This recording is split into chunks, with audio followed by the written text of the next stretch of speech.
All right. Hello, everyone. Here I am in my closet at work. We are actually starting to reopen our offices, so I have to sit in the closet now because otherwise I have to wear my mask. But that's progress. So I'm excited and happy, and we're getting lots of calls from employers. So things are on a good trajectory now. So I'm happy to be here to talk to you about customized employment. I think this is a grand opportunity for service providers in California. There's a lot of excitement because of the Department of Rehab kind of opening this up and starting to actually fund customized employment placements. It's a great opportunity for you to kind of learn what this is about and to kind of understand the difference between customized employment and supported employment. And we hope that your organizations will see the benefit of this process and method and register with the Department of Rehabilitation to provide these services, because we see them at WorkLink and at TransCen as being one of the most effective methods for placing people with significant disabilities into competitive, integrated community employment. So let's get started today. Today is one of my actually favorite topics.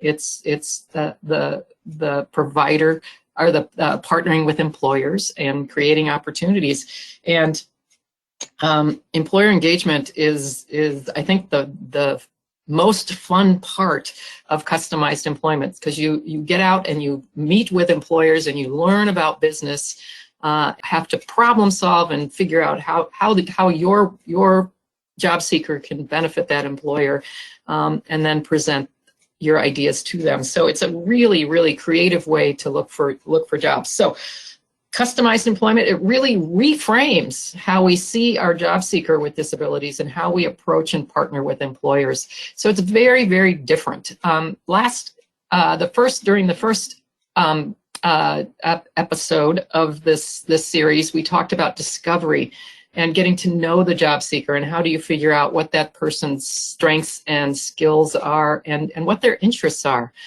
So that we can find jobs that really motivate them, that match their strengths and their skills, and that fit like a glove. And that's the whole purpose of customized employment, is to really go in and position our job seekers as solutions to business issues and needs. So next slide, please, slide 3. So the process really does, like I said, it starts with the person. It's person-driven, and it starts with that discovery process. So you're really learning about the individual and really figuring out what that person's all about. And then what you have to do is kind of look at, what does this person's profile and the things that we've learned about them, what kind of employers would be really interested in that, and really looking at bringing a team together. And we talked about having a brainstorming meeting with Venn diagrams, where you really look at, what employers are out there in our local community that would really fit this person's skill sets, their interests. What would be where would this person really sparkle? And that's what we're really looking at, is using that to really identify potential employment options for the person. And that's the purpose of discovery. So then what we do is we do that field exploration and field research, and target employers that we think will be a strong possibility for that individual. And again, the individuals involved in that, they're the ones who are kind of saying, I like this, I don't really like this. We do a lot of that on the internet. We do a lot of, looking at websites or watching videos about certain employers or certain businesses, and or actually just going to the business and kind of looking around if that's possible. Obviously, with professional offices, that's not very possible. But you can actually, if it's a public space, you can actually take the person and have them watch, what people are doing and talk about that. So once you have an idea of, and some employers targeted, the next step is to really kind of network and find contacts. And this is what we're going to talk about today: is how do you get your foot in the door to do an informational interview so that you can learn about that business and learn about their needs. once we can determine what a business needs are, we have to really evaluate whether it's a good fit for the person, for the job seeker that we have in mind. And if it is, and you know it, when you go into a place, you can automatically start seeing areas where the person can help. You can start to talk to the employer about what that could look like. And that is, in customized employment jargon, it's called negotiating. But what I like to call it is it's presenting solutions and ideas to the employer. And we often hear when we go into to talk with them is, the first thing when we call them up to ask for an informational interview, or to see if we could get a tour of what goes on, and if they'll talk to us about the industry. A lot of them say, well, yeah, I'm happy to talk to you, but we're not hiring. So what we see is when we start going in and we start pointing out areas where a person can help and add value, employers then go from we're not hiring to when can they start. So this is a great process. I hope you're convinced at the end of this 3-part series that there are jobs for all people, and our job as employment service providers is to ferret out what those jobs are and how our people that we serve can add value to the workforce. So next slide, please, slide 4. So the discovery process, again, is not a question of whether a person can work, but where should they work? So next slide, please, slide 5. So customized employment is using that discovery process to really figure out who that job seeker is. We're not applying for jobs that are posted. We're really creating opportunities in businesses using these methods. So it's all about getting to know that job seeker, really figuring out what their strengths, their values, all of that is so important when you start to target employment settings and to identify job opportunities. So next slide, please, slide 6. So one of the tools that we provided at the last webinar was our positive personal profile, which is a simple 1-page form that really gets at who that person is, how they define themselves, what they value, what's significant to them. All of those things are really important when you're thinking about where would be the best possible option for this person. Where should they work? And it's a really great tool. So I encourage all of you to take a look at that tool. And we use this, again, as the foundation of our job placement process. So when we have this information, that's when we bring on our employment services team. So next slide, please. So one of the things I talked about too was the Venn diagram, and this is a great little tool that you can use to brainstorm options for an individual. So this is Stephen. He's the young man who really loved first responders and gear, and carried a police scanner, collected patches from various precincts and fire departments all across the country and internationally as well. So he really is motivated to work and to support the men in blue and the men in I guess the red in San Francisco. So he was someone that we sat down and we started doing these Venn diagrams. And what you're really looking for is where will his unique characteristics and skills be seen as an asset. So looking at what are his unique characteristics and skills, and what does that say to us, and where do these things overlap, and where and that's also important. So if someone likes kids or has a second language, or they have a second skill that can be brought into these circles, it really does kind of minimize the competition. We had and sets that person up to be an ideal candidate. We use this Venn diagramming with all sorts of people with intellectual disabilities, people who have college degrees and are looking and have disabilities. And one gentleman we were working with was a interface designer, and that's what he wanted a job doing, or he wanted a job working on web pages or something like that. And of course, as most of you know, there's a few of those here in the Bay Area. And so we were saying to him, you need to set yourself apart. You need to, what makes you different? What makes you, a more valuable employee to an employer? Tell us something else about you. And he fought us left and right about this.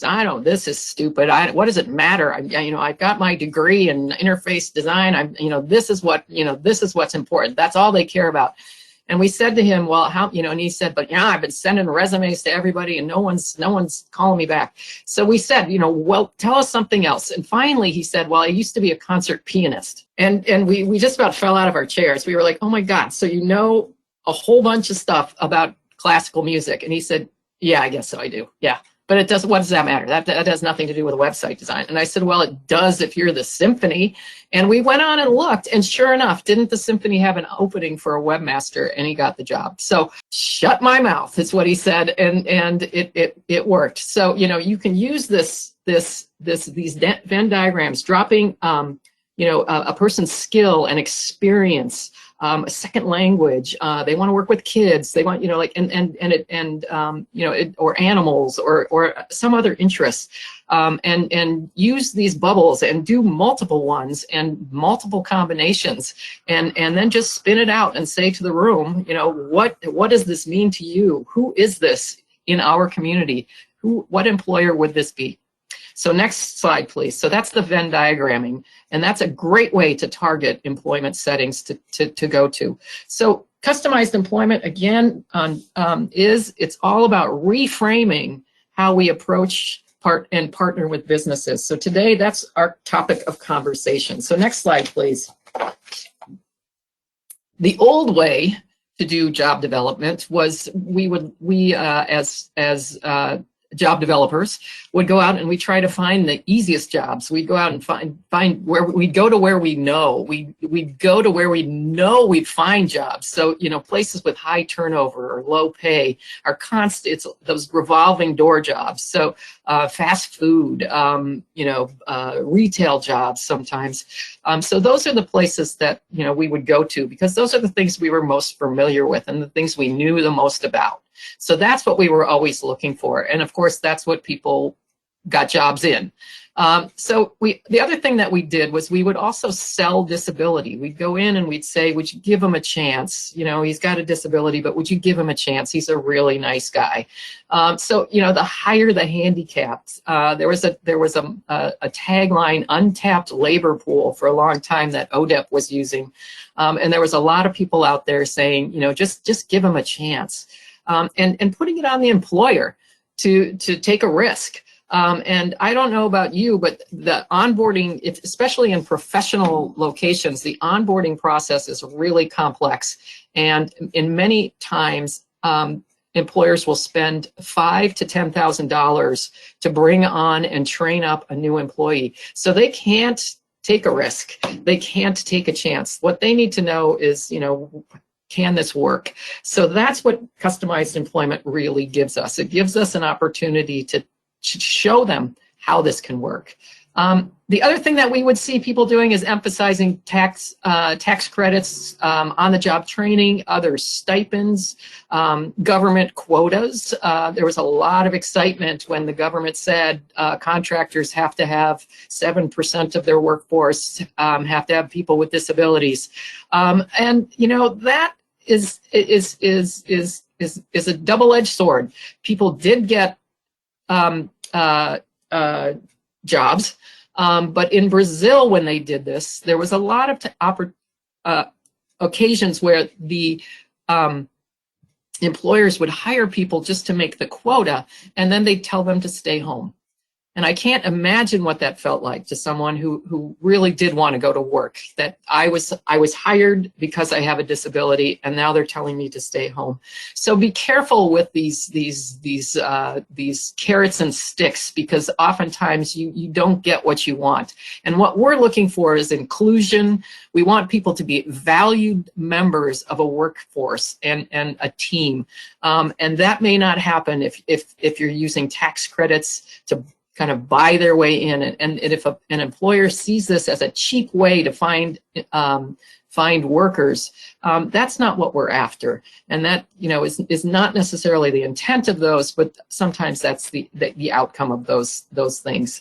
The other thing that we see is job developers would go out cold calling, just in carpet bombing is what we called it. So they'd go to the mall with 100 resumes and just start throwing them out to employers and say, do you have any jobs? Do you have any jobs? Hoping that one of them would stick. And then they would race back. They'd get a job, and they'd race back to the program, and they'd grab the first person they saw, and they'd stuff them in the job. And that person didn't really know the job, or maybe didn't even want to do the job, or didn't. It was not a situation that was a targeted, individualized approach. And oftentimes it failed. The individual was not motivated to be there, would do everything they could so that they could, get out of there. And it is not an ideal way to do job development. The other thing that we also do as job developers, we're social service people underneath it all. And what we do is we really focus on the job seeker. And oftentimes, I think the biggest mistake that job developers make is they're so focused on their job seeker that they don't see the business side. So we don't look at the business and what their needs are often. And with customized employment, that is a big, big emphasis. What's the needs of the business? What's the needs of the individual? So we have to start looking at ourselves not as a social service, but as an employment service. Next slide, please. Slide 10.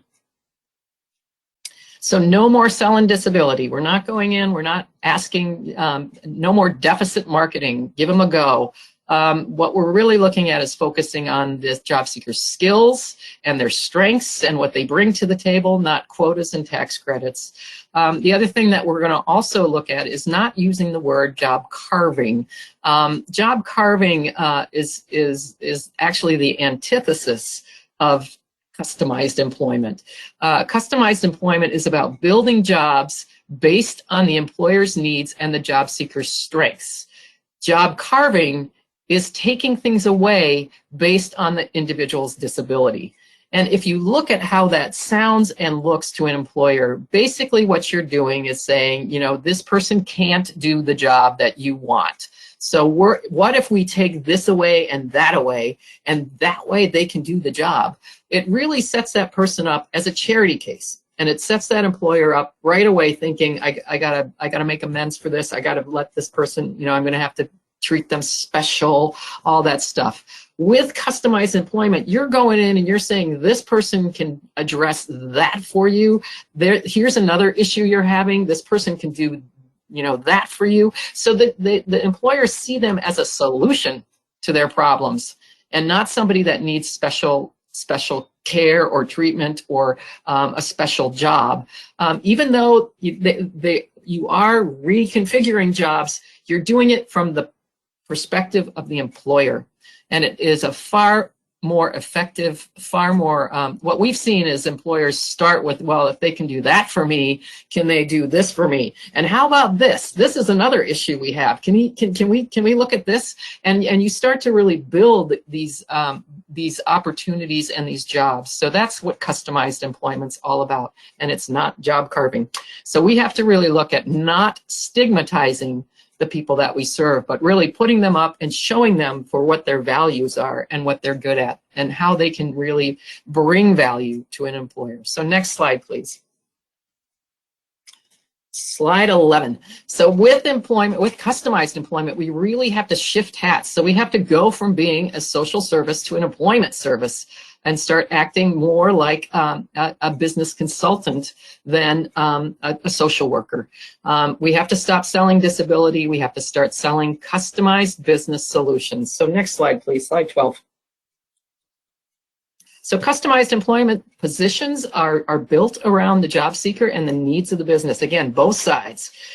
They are new or reallocated or reassigned positions or job tasks. So you're going in and you're looking at what's not working for the business, and you're really looking at, where is this business struggling, and how can we address that? So again, not job carving. Job carving, again, is an existing position that is adjusted or accommodated based on a job seeker's skill deficits. Again, setting that person up as needing special attention and special care, and as a charity case. So again, setting the candidate up as a solution to the employer's issues and not a charity case is what we're all about with customized employment. And so this really requires a very different approach. You can't wait for a posting, and once it's posted, that's what the employer's looking for. So what we have to do is we have to get in and learn about businesses and get to the needs before they get pulled together and posted. So next slide, please. How do we do that? We have to, again, one of the first pieces is when we're actually approaching businesses is to not look like a social service, because oftentimes, you know, I don't know how many of you have had this happen, but when you walk in and you say, I work for an organization that works for people with disabilities, the employers don't know anything about this, and they think you're there for a charity contribution, so they reach for their checkbook, or they, oh, well, we give to the United Way, or, you know, whatever. So, you know, it's not what we want to do. We don't want to go in and say, you know, that we're a social service organization. Again, that is no benefit to an employer. So you have to be an employment service. So when you go in and say, I'm from the Lions Blind Center, or from Goodwill, or Catholic Charities, take a look at what you're selling. And again, we don't want to sell disability. We don't want to be seen as a social service. We want to be seen as a business solution and someone who can help their bottom line. So next slide, please. So one of the things that we have to really do is check our language and start using business terminology. So here's some positive language and things that we can say to employers, and some of the mistakes that we've made in the past. So really looking at your branding, looking at your program's name, looking at what you're going in and asking about. And if you're going in and asking about the business and trying to sell them on what your services are all about, that's not going to get you anywhere. Because what we want to really talk about to this business is what their needs are, and we want to have a conversation. It's not a sales call. So really check your language, check your approach. No social service lingo. Do not bring up government organizations. That will certainly turn people off. You start talking about the Department of Rehabilitation or the Department of Labor. Good God, you know, that's the last thing an employer wants to hear about. So we also look at, you know, saying candidates versus clients and consumers, because then an employer starts seeing that person as a candidate for their jobs. I also hear people say, you know, easy, menial jobs that no one else wants to do. No employer wants to think of their work that way. So we try to use things like systematic routine tasks or entry-level positions to talk about those types of things. We also look at recruit and screen. That's our job. Our job is to recruit and screen candidates for your needs. Versus we're job developers, because often I said that to an employer once, and she said, "I'm the one that develops the jobs," and it took me back. I was like, "You're right, you are." You know, so I stopped using job developer and started saying, you know, well, we're here to learn about your business and to recruit and screen candidates that can then fill those needs, and that plays very, very well. The other thing that we talk about is business tools and principles, and so we use Lean or Six Sigma, which is a business process improvement toolkit, and we're going to talk a little bit about that today. And that really does kind of shift the conversation. When you start talking about Lean and process improvement and you know, the employer starts listening because they've heard those terms before and they know they work, and it's a really great way. So that is something that all job developers should have a good grounding in, is Lean or Six Sigma. The other thing that we talk about is orientation and training, helping with that. Our organization can assist you with, you know, your orientation or onboarding process or your training process versus coaching. because sometimes they're like, that sounds kind of weird. But they're familiar with onboarding someone, and they're familiar with orientation and training, and that's what they know. So we have to start using the business language. The other thing that we also talk about is tools, work tools. That's a part of what we can do. And we don't often we don't use the word accommodations, because sometimes that might be, that sounds expensive. So things that will enable people to do their job well is what we kind of use. So next slide, please. So business, positive language, business terminology. And then we also talk about the benefits for the employer. We don't talk about the benefits for our organization or the world in general, because some employers might not care. So some might, and it might be something that, that's a card you would play. So one of the things that when I'm teaching job developers how to develop, I always say it's like you're playing poker. And you have to kind of see, what is going to be impressive to this employer, and if they value, they're a socially conscious business, that might be something that plays well, and that might be a card you use. But what we often start with is the absolute benefits for a business.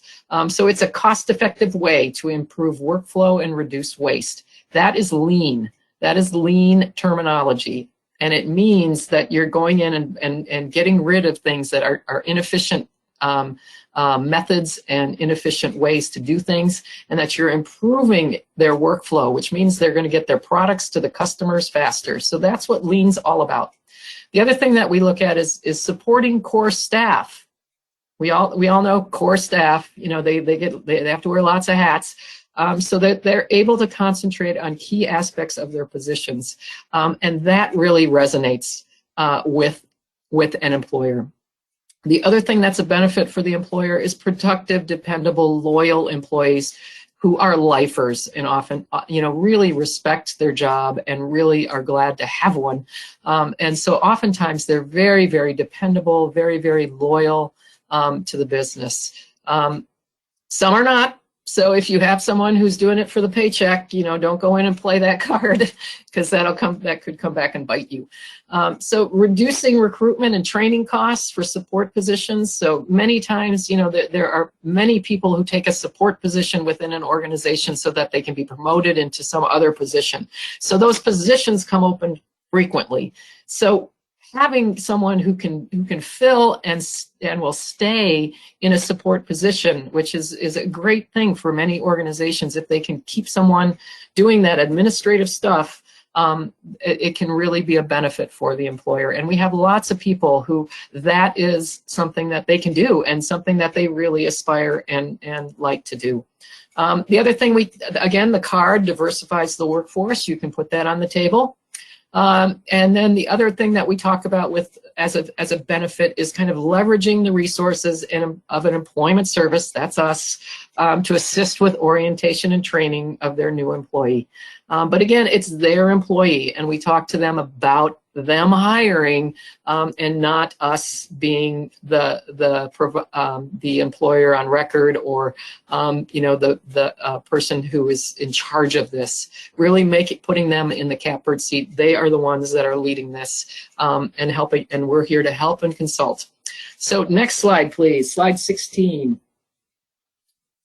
So think about your elevator speech. One of the things I included was a handout that we give to our new job developers. Kind of looks like that, and it talks about what to say and how to say it, and it's got to sound like you, and not some sort of speech or script.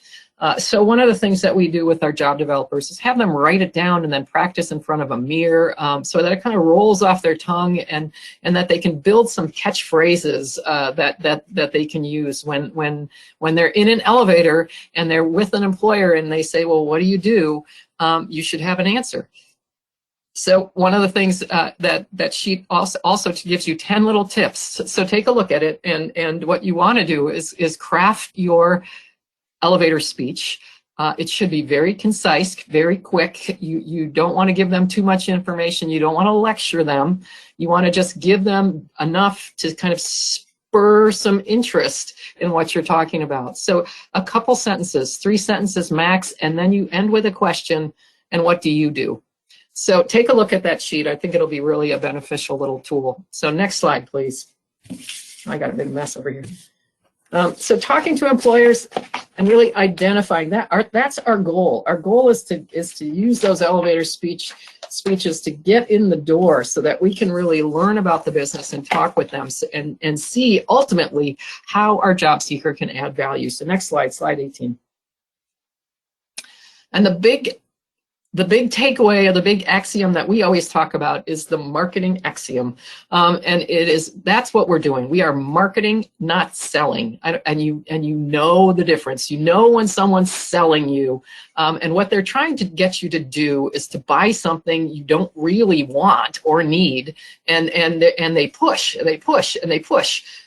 Whereas marketing is talking to people and figuring out what they want and need, and then matching it to what we have to offer, and that is it's better to find a way to find out what your customers need and want, and then match it to what you have, than it is to get them to buy what you're selling. So marketing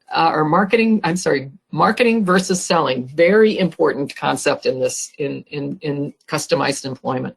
Next slide, please, and we'll talk more about that. So what do employers want and need?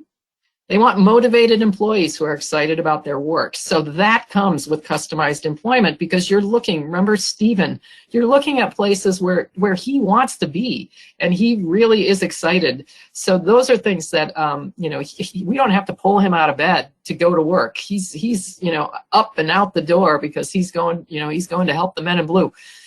So motivated employees who are excited about their work.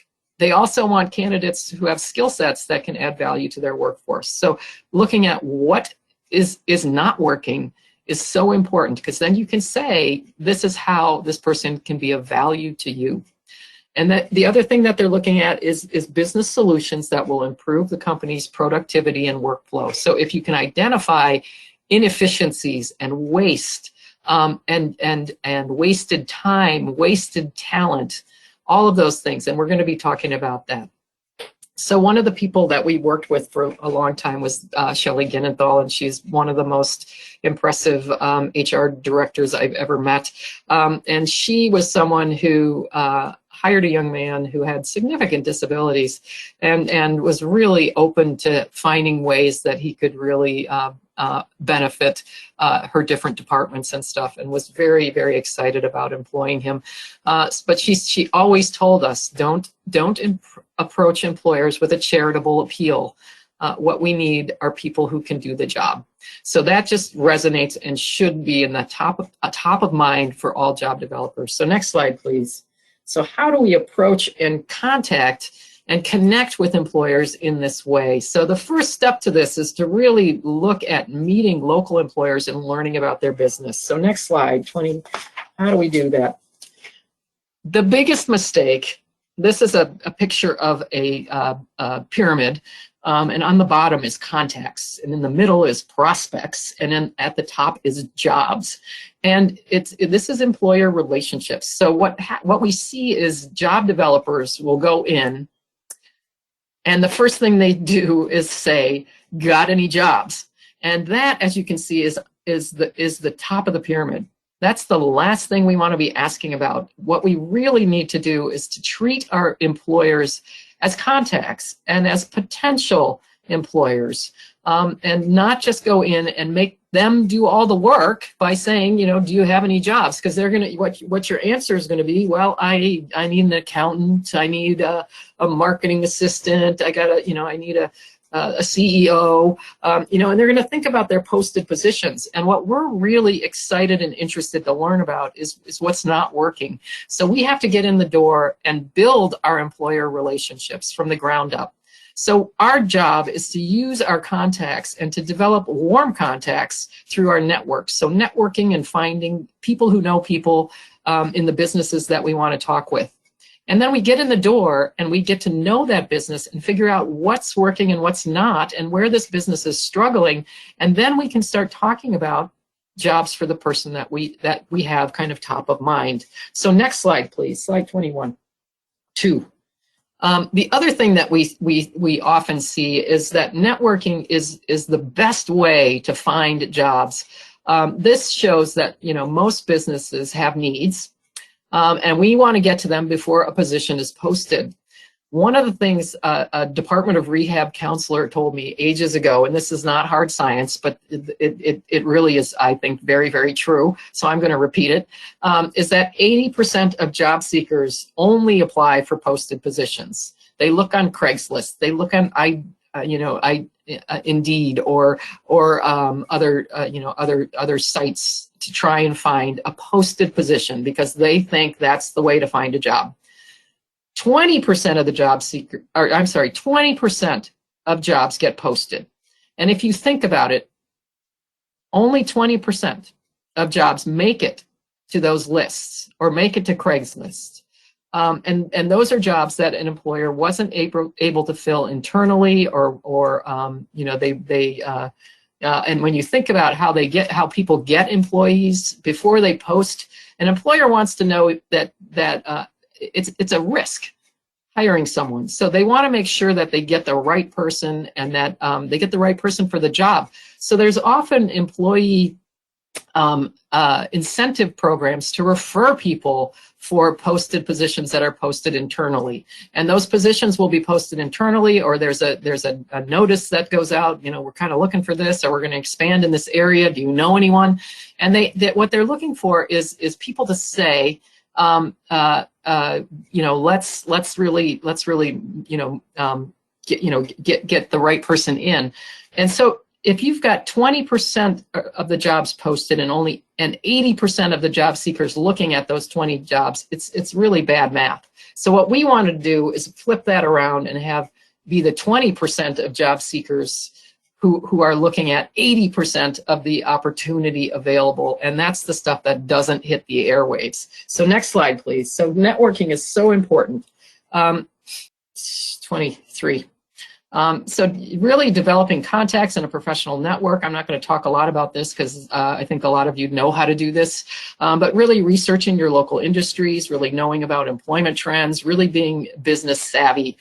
So looking at business sectors that are growing or shrinking. Obviously with COVID, we've got a lot of reorganization going on, and really being on top of what's happening and who's doing what and who's doing well.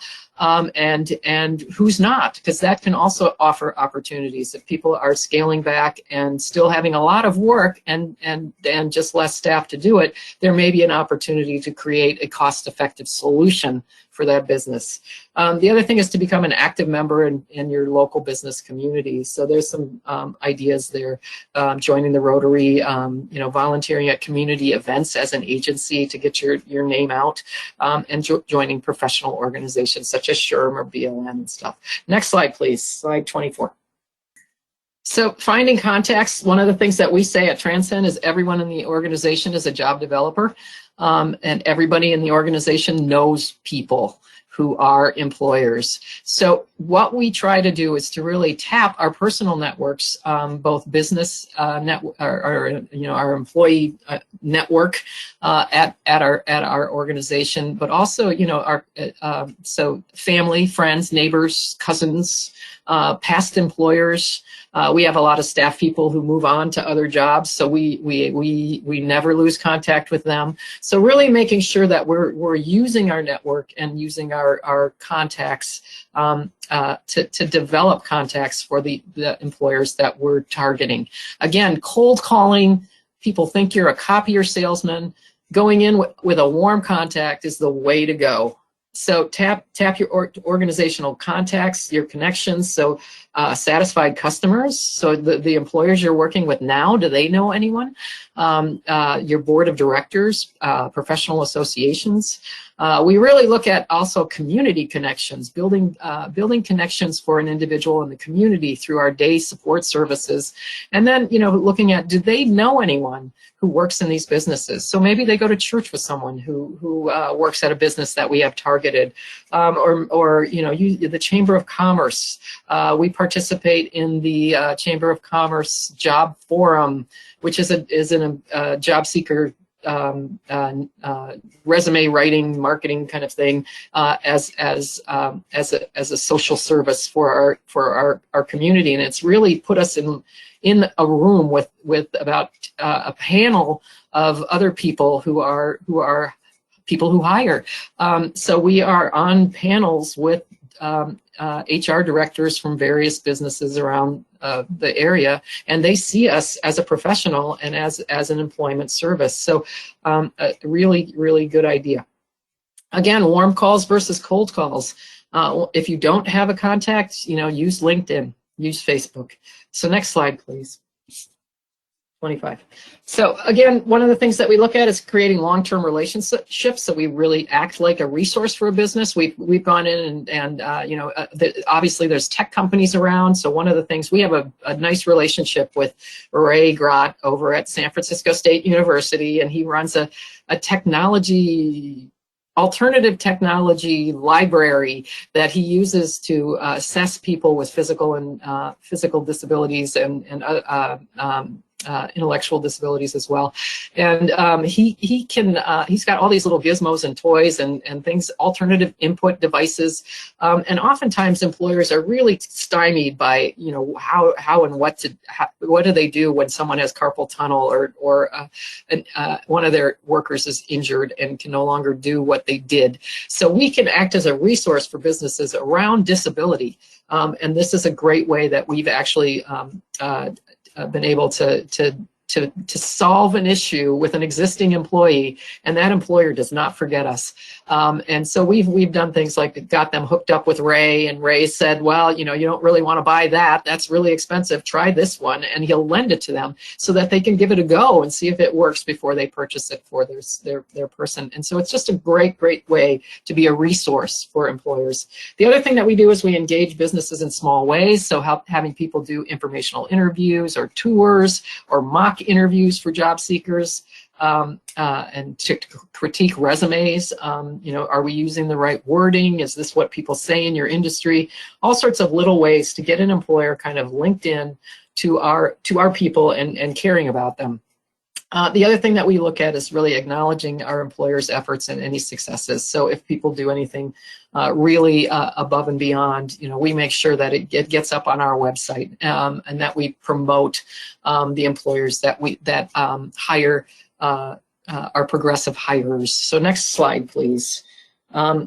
But the most important thing that we're really with customized employment is informational interviews. This is where you're learning about the business. So next slide, you're really going in and you're seeing how things work. You're really looking at, is this a good fit, both culturally, and job-wise for the person? Is this what we thought it was for the person that we had targeted this business for? So next slide, please. Going in. So remember, you're marketing, not selling. We're not talking about WorkLink. We're not talking about our services. We're listening to them. So really, a job developer must now meet with employers to identify their needs and not pitch the program, services, or a job seeker. So we don't often bring the person's resume, although we have a person top of mind who we have targeted that business for. There's a reason we're there. But what we want to do is we want to talk to employers about what their needs are, and again, to get an idea of how this place works and is it a good fit, both socially and culturally and and work-wise for the job seeker that we're thinking. Next slide, please. So it's a conversation, not an interrogation. You're really trying to make a connection. You're really trying to open the door. So what we start with is to find a contact, anybody who works for that employer. So it's not HR. We don't call HR. We try to find a warm contact, someone who works there, and we take them out for coffee, and we talk to them about what's it like to work there? How do you what is, and then they kind of like dump. Oh, this is good, this is not so good, this, and you get the truthful picture of what an employer is all about. Then we ask, how is it organized? And then we can kind of talk to that person. We've got this guy who's really interested. Who would we talk to over there? Because we really want to talk to the person that would be the person that would be supervising the individual, and talk to them about how this person might fit in their department. So it's something, getting in the door with the right person in the right department, and the hiring manager is really important, because they're the people who do the work. They know what it takes. So we go in, eyes and ears wide open. We ask questions. We get them talking about, what's good, what's hard, what are the things that they're challenged by, and then ask for a tour, because then you can see, you can ask questions like, what is going on over there? What is that about? And really, it generates a lot of conversation. And then you can also see, like we went to a Coke bottling company, and there was a huge banner that said 100% recycling. That was their goal. So you knew immediately that and that was a big concern, and that was a value of their company. So one of the jobs that we put on the task list that we gave them was recycling, and to make sure that that everything was the garbage was sorted and everything went to the right spot, because they wanted 100%. They didn't want to throw anything away. So that was time consuming. Again, touring, you see these things, and leave your preconceptions at the door and be ready to be surprised, because it's really kind of funny. I went to a construction company once, and I always thought construction was about swinging a hammer. And they started talking about the safety stuff, and the certifications, and the assessment, all sorts of things that I had no idea and had no concept of. But it was the perfect spot for the individual that we were working with. So he was a safety inspector. So next slide, please. Slide 30. So we target with business, we research the company, we identify their needs, and we look at what their products are, and who buys their products, and how do they sell their products. We look at the critical positions, because again, that core staff, if you can save those people time, that is going to, those are the surgeons, those are the highly paid, very technical people. If you can save them time, they are the rainmakers, and if you can make their job easier, an employer is going to listen to you. So we look at the company culture, we look at their values, we look at, is the company growing, shrinking, is it a startup? Because startups don't have a lot of incoming money. They are on investor dollars, so they need to be very frugal, and they tend to have just critical people. And that's it. So, be aware of where the business is in relation to, kind of rolling out their products. And then also looking at trends in the industry are really, really important.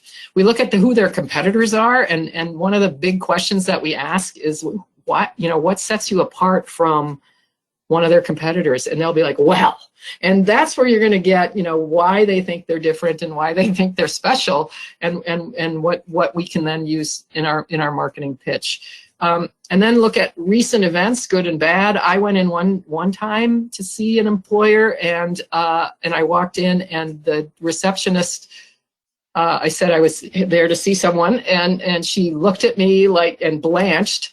And I immediately thought, oh my God, he's dead or something.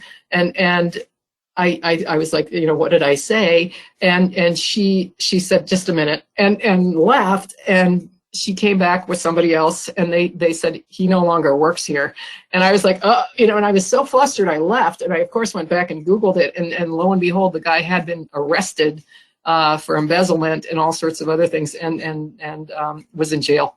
So, that was something that caught me blindsided, and something that, really looking at, what are the events? Are people, again, you can look it up and see if companies are merging, or if things are, or if there's scandal, or anything that you should know about, so that you don't go in and have mud on your face. And then who might you talk to is another thing. So that's something that we really look at is who is the person that's going to be the most knowledgeable. Next slide, please. Oh my God. So again, HR may not be the right people. They, in a bigger place, HR is all about strategy and staffing and workforce development and benefits and things like that. They don't do the actual work. And what we need to do and know about is the work. So we really want to talk with the hiring managers in the departments because they have the inside scoop. If you go talk to an HR person, they're going to tell you, well, we're a company of 435 people, you know, and they're going to try and sell you on what's so good about working there. And what we want to know about is the work that happens and what's not working. And that is not what an HR person's bailiwick is. So again, really looking at, you know, customizing jobs is about process improvement. We need to talk to the people who are doing the work. Okay, next slide, please. Slide 32. So how do you get in the door? Again, you do not lead with disability. Hi, I work for the Lions Blind Center. You don't want to say that. That right away stops the conversation short. So what you want to do is you want to open with a good line. I work with job seekers interested in your industry. I was told by my friend Bob that you're an expert in the field. And who's going to say, well, no, I'm not. I'm just a general idiot. You know, no one's going to say that. They're going to be like, well, well, how is Bob? You know, and you know, they're going to. So having that warm contact is really, really important.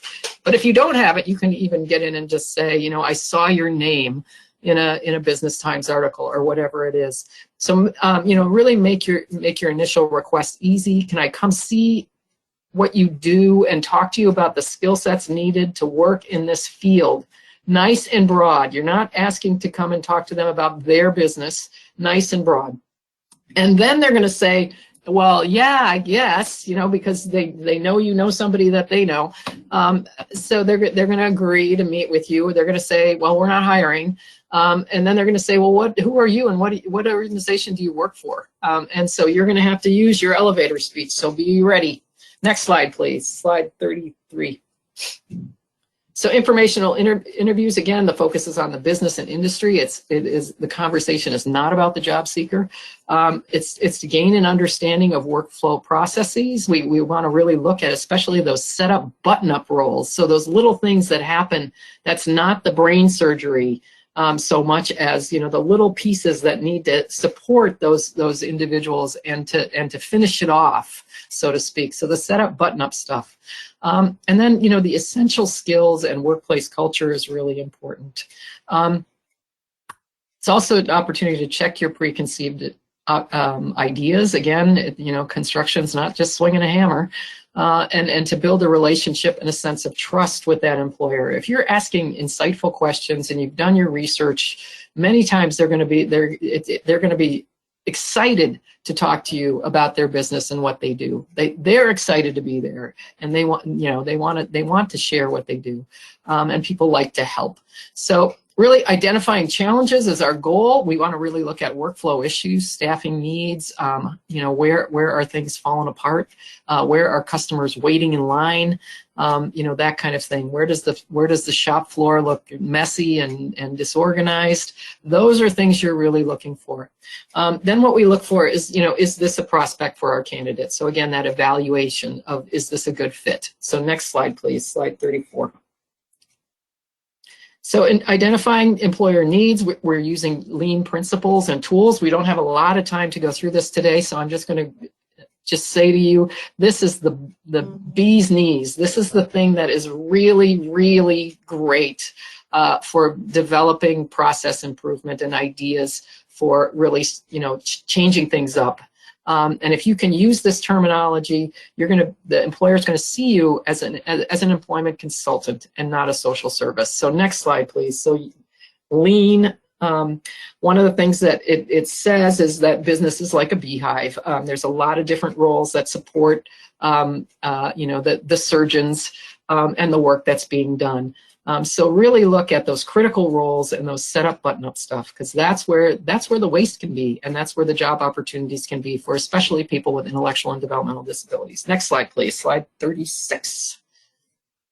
So ways to improve the process and workflow is one of the things that we're looking at. So, you know, what is the product and the service? Are there ways to make that product faster? Are there ways to make that product cheaper? Are there ways to improve the number of customer service or the customer service experience?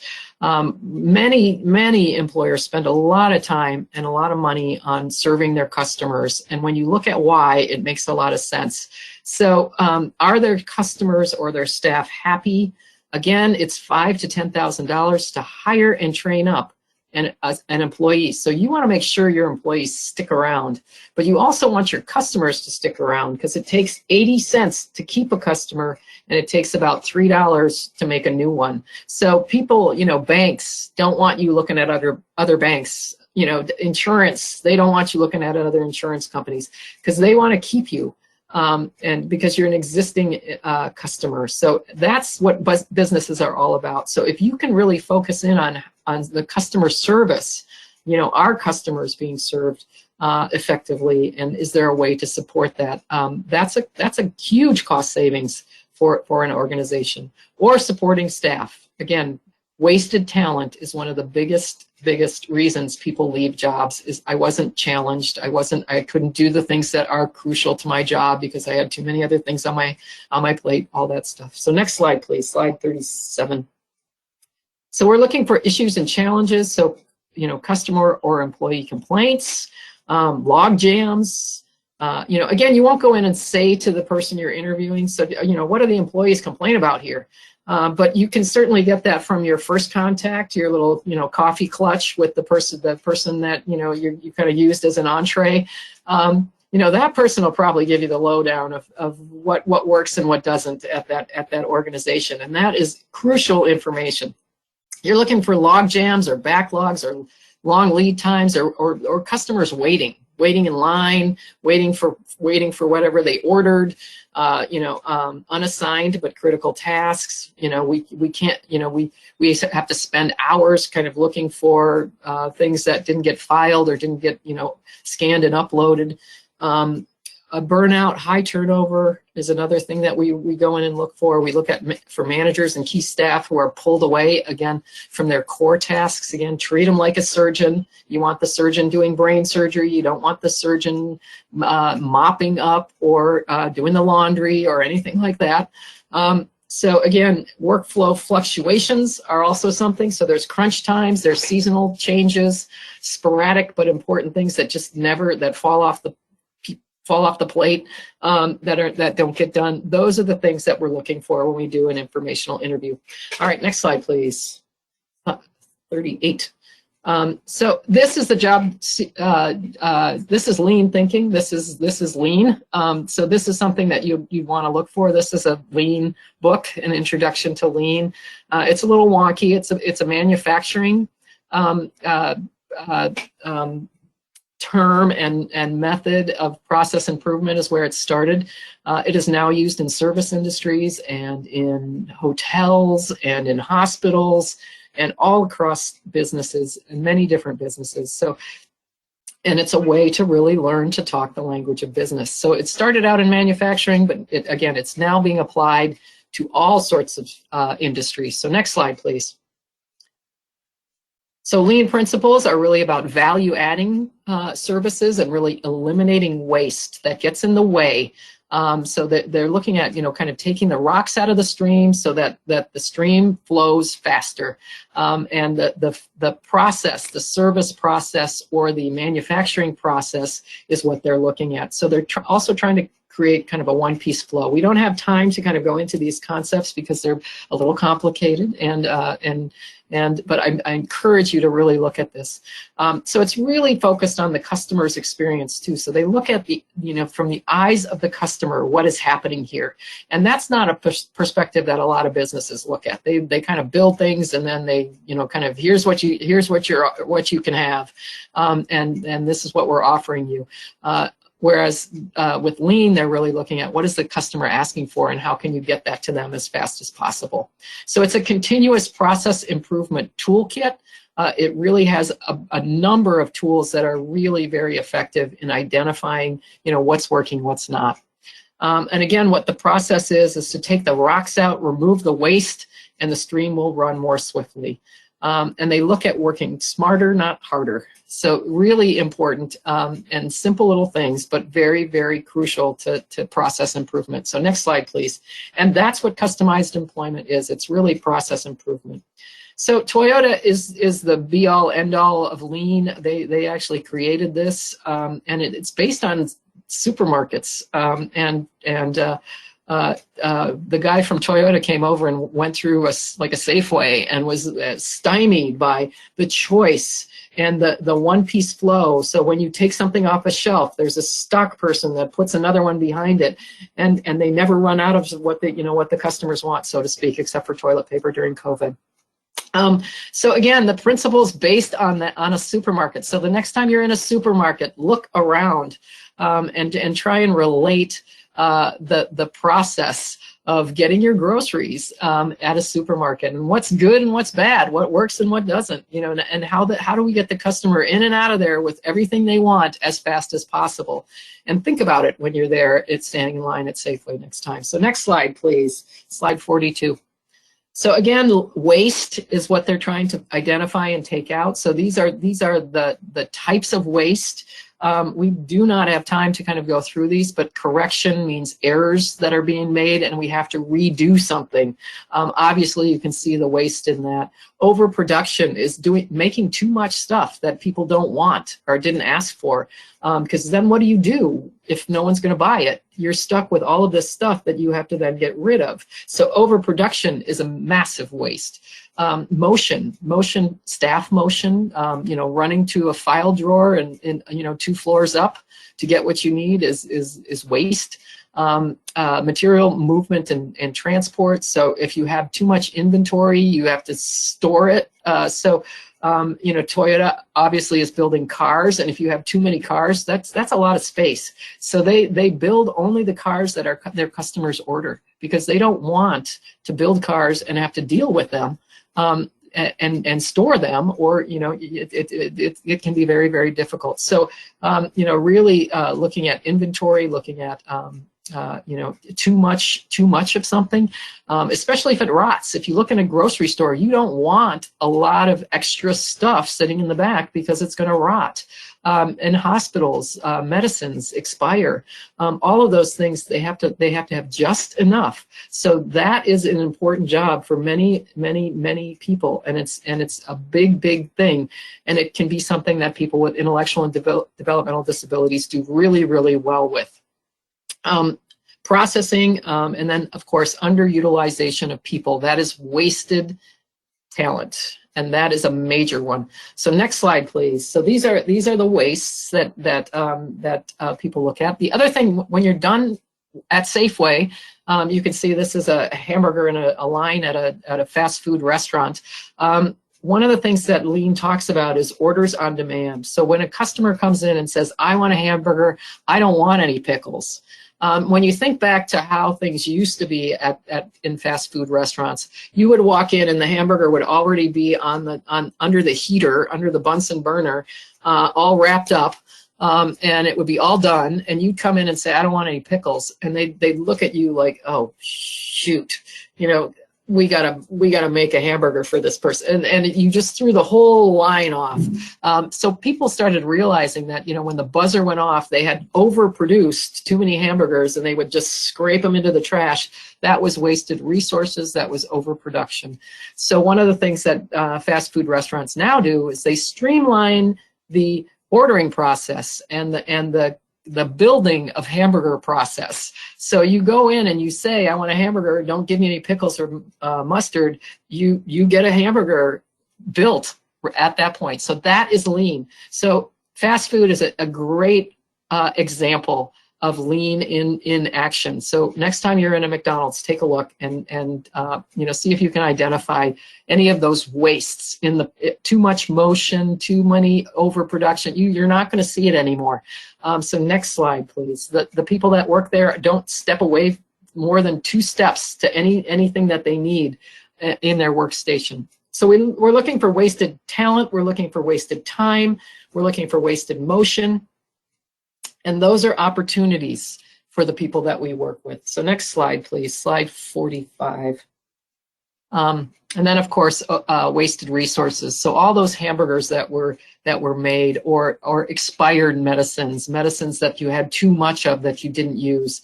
And you can hear it with vaccines these days. People are very much, we need just enough, and get it to us fast. So that is lean in action.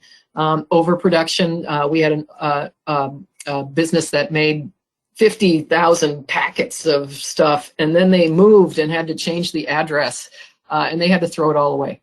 So instead, they started ordering the things that they needed, and we started putting those packets together, kind of like pre-made burgers. Instead of having all this stuff done by some copying business, they were able to build it and to change it as things change. So if the CEO is no longer the CEO, they can take out the picture and drop in a new page, and not have to, or a new old newsletter was in the packet. Instead of having to go rip it out and put a new one in, they could build it from scratch when needed, so that it was up to date and new.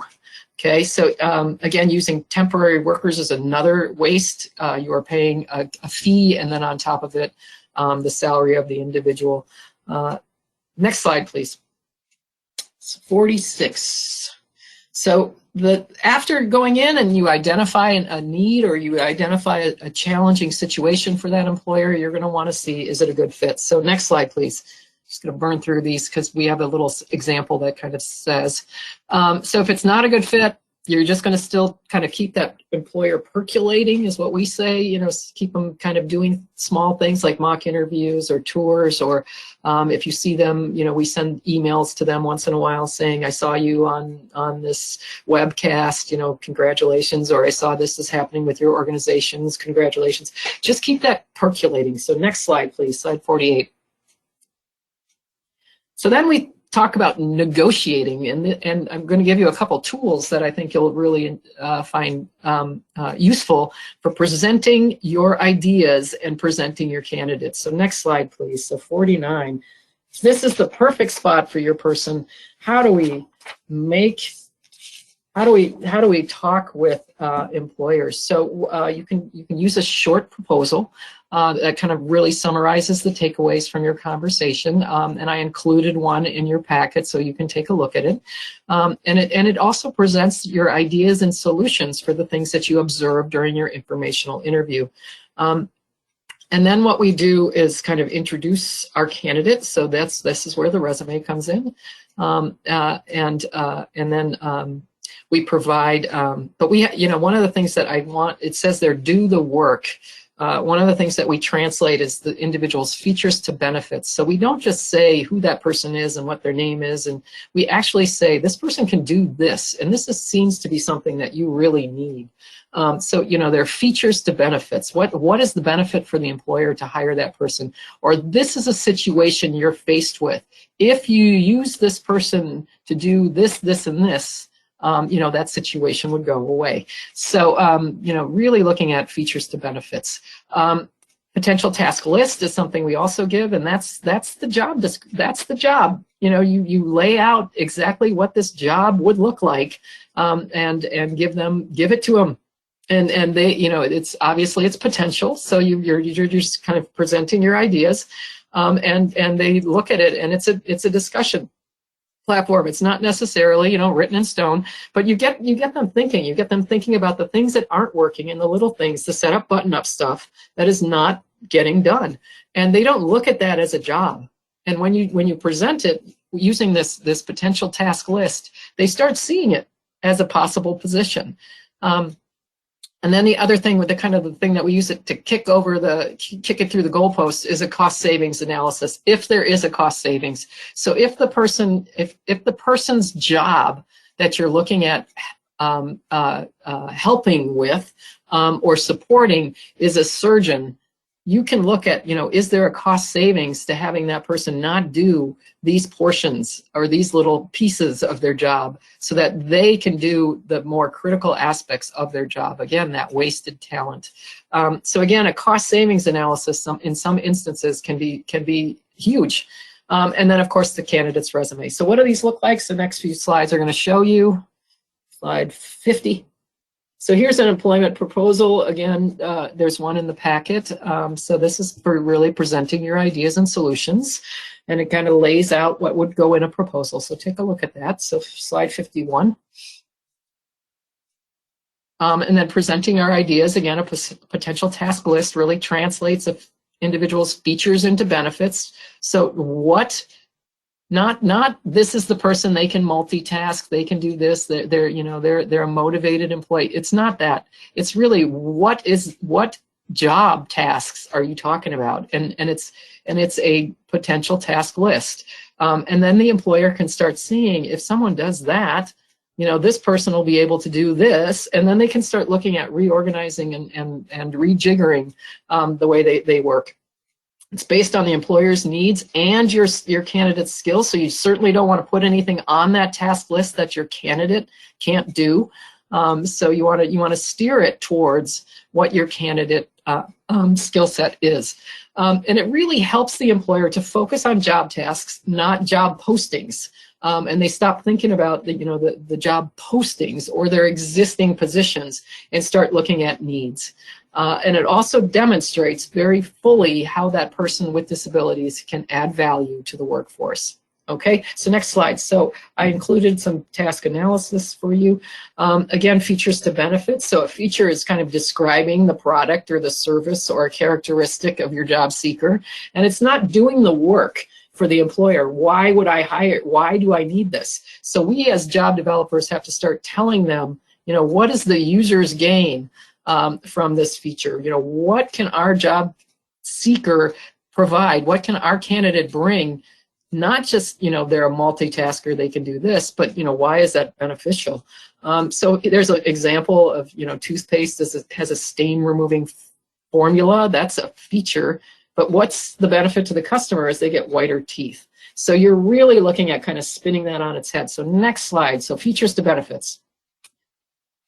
And you can think about this, when you think about, your chair, and we're sitting in chairs all day now, thanks to the COVID virus.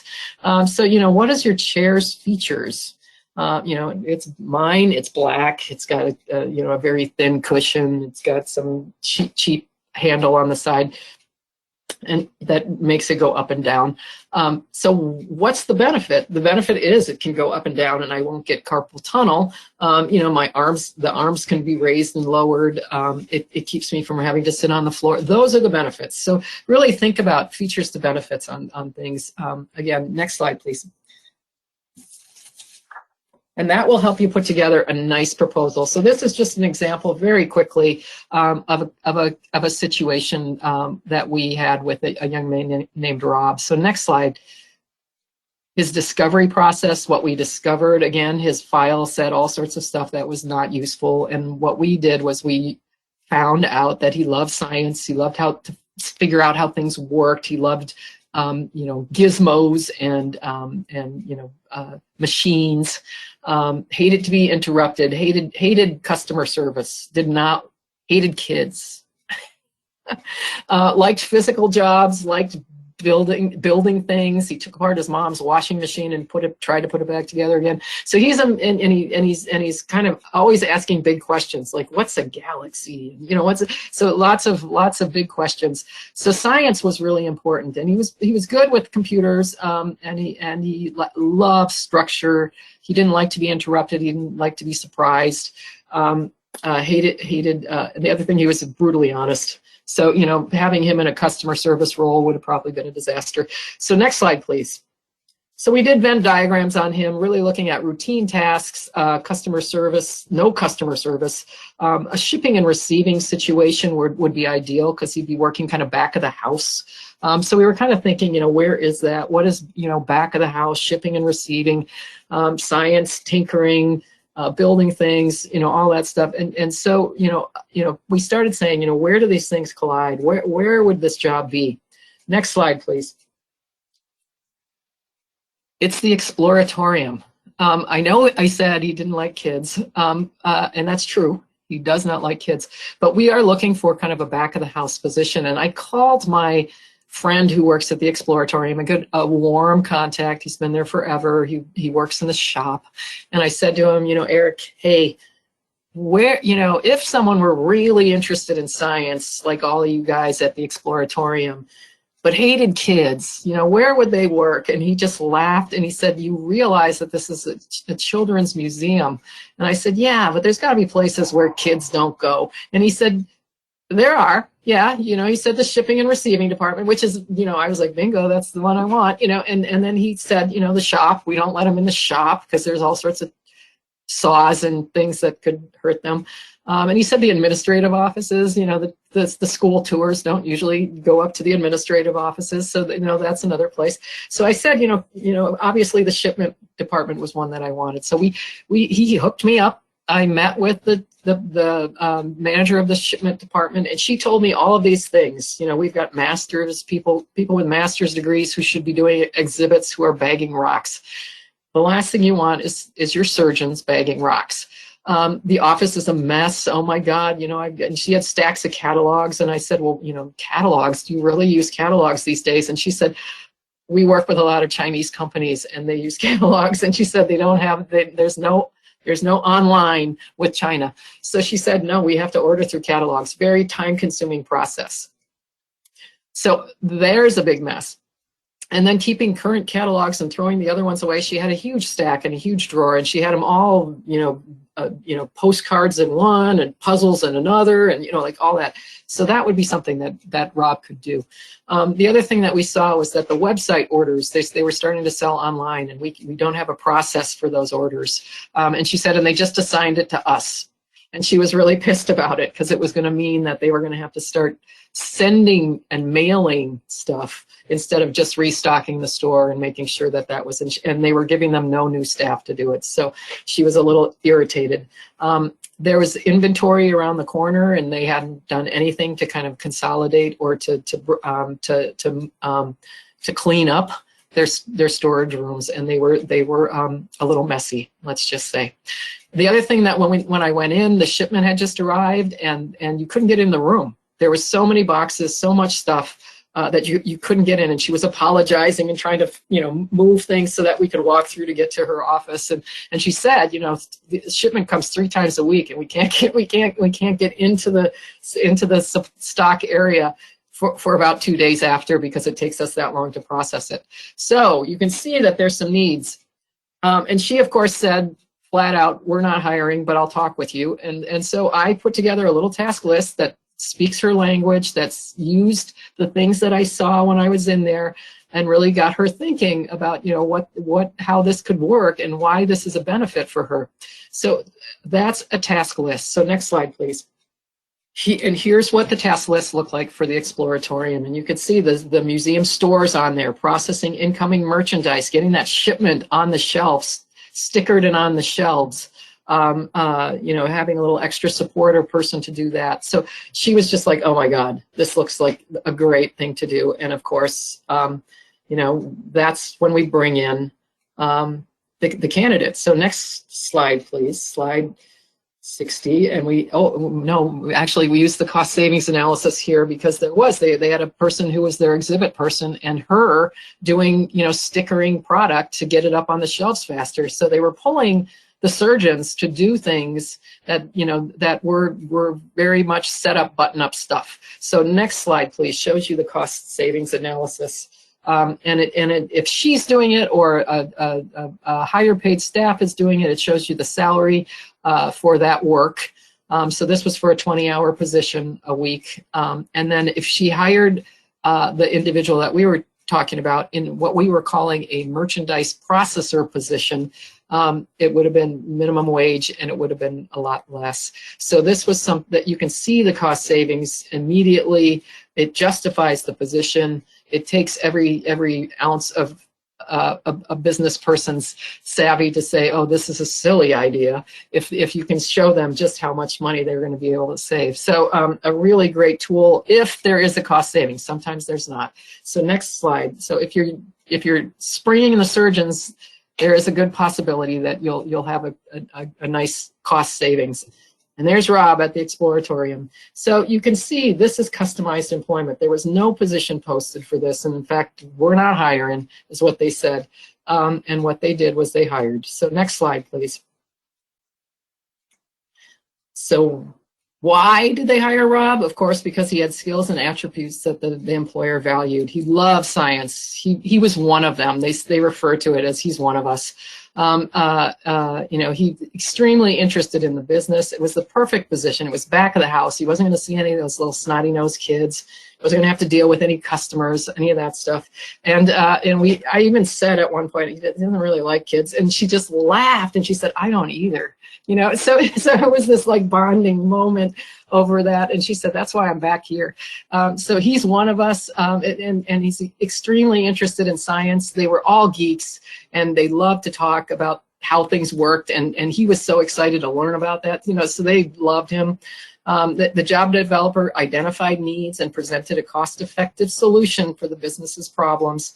And help the employer to understand using that task list and that cost savings analysis, why would you do this? So next slide. So again, the process starts with the job seeker, targets employment settings based on the person's interest. We really shift gears at that point, shift hats, put on a new hat. So we were really looking at staffing issues and inefficiencies and workflow problems. We evaluate those needs. Is it a good fit? Culturally, are these things our person can do? And then we present and negotiate the position and then again, remember, translating the person's features to benefits. We didn't go in there and talk about Rob. We went in there and talked about the business solutions that we had for that person. For that business, I'm sorry. Next slide, please. And again, the benefits, your job fits like a glove. It was the place Rob needed to work. It's the place that Stephen needed to work. These are, they did not have postings. We were able to go in and create a position. And even if a job wasn't posted. And that leads to job satisfaction and long-term retention. It enables the job seeker, they make friends. It enables them to really, with significant disabilities, get into desired companies and desired businesses. It's also a really engaging, empowering process for the job seeker. We're not talking about what's wrong and what's broken. We're talking about the person's skills and strengths, and they start to see themselves as value adding, and I can do this, and you're not going to make me do something that I don't like to do, or I can't do that. And so it's a really great way to kind of build a job based on both sides of the needs of the job seeker and the needs of the employer. And then of course focusing on the job seeker and not the jobs we know or not the places we use, but really getting out of our box. And it really kind of blows the lid off things for job developers. It does. It gets you out of your comfort zone and gets you into the weirdest places you've ever been. And oftentimes you never thought you'd go. It's because your job seekers all come in and say, I want to do this. And you're like, okay, and off you go. So next slide, please. Bottom line, it really works. We've placed a number of people all over. So next slide. So I'm going to stop there and take a few questions if there are any. If people we have a few minutes, I guess. What time is it? I can't even. No, Sarah, we have a question that's been submitted. Have you dealt with any situations where performance standards needed to be changed to accommodate an individual with disability? Oh, completely. Yeah, no, and oftentimes we say this is a support person for this other person. So that they're not going to do the whole job. They're going to do a piece of it. So is that? I'm not sure if that's what the person is getting at, but you can build it again based on what the job seeker's skill set is and what they can do. You're not going to again go in and pitch a solution that the person can't do. So it's a balance, a fine balance between the individual and the business needs, and is there a fit? And if there's not, like if you've got someone who can't do what the employer needs done, or the job is really tough, and you didn't have that, you didn't anticipate that, or it's not the right environment. Like, if Rob had to work on the floor with a bunch of kids and customers, it would not have been the right environment for him, and we certainly wouldn't have put him in a position. So you're really looking at, is there an opportunity that really will fit like a glove? And, performance levels is an issue that, obviously, people may work slower. So looking for an opportunity where having someone do just a piece of something or a little bit extra help, like the processing, they had people processing, but they didn't have enough when that shipment arrived. So, having just a little extra support was all they needed. And that really works well. And plus, if you're paying someone a minimum wage versus, paying someone, $60,000 a year, like the exhibit person was getting, that person was literally bagging rocks. And when I talked to him, I said, oh, you're bagging rocks, and he said, yes, I'm the geology person here at the Exploratorium. And he said, and to me, this is how I got into geology. He said, I went to a science museum and they had rocks. And he said, so if the rocks aren't in the store, it really irritates me. So he was making sure that there was going to be rocks. And so we had, that was something that Rob did. He bagged rocks for the geologists, so the geologists could go work on the exhibits for the museum. So that little extra support or that little extra help. And again, it's a cost savings if you've got the surgeon bagging rocks. One more question. Once the job placement was done, how long did the job coaches continue to provide support for your clients? It varies. It really varies person by person and based on their disability. I mean, there is, oftentimes with customized employment, if we do it right, the job is doable. And it may take a lot more time in the beginning to get it organized. And we're going to be talking about that during the next webinar. Which will be post-placement, because with customized jobs, oftentimes you say, let's create this position, and then the employer turns around to you and says, okay, how do we do this? And so you have to then help them to kind of set things up and make it make sense to a person with intellectual disabilities. So that's the next one, and that is in May on, I don't have my calendar, I think the 18th. Is the final customized employment. And then again, that's on post-employment supports and organizing and setting up customized jobs. Great. And systematic instruction too. Thank you, Sarah. I would like to thank Sarah for the great information at today's session.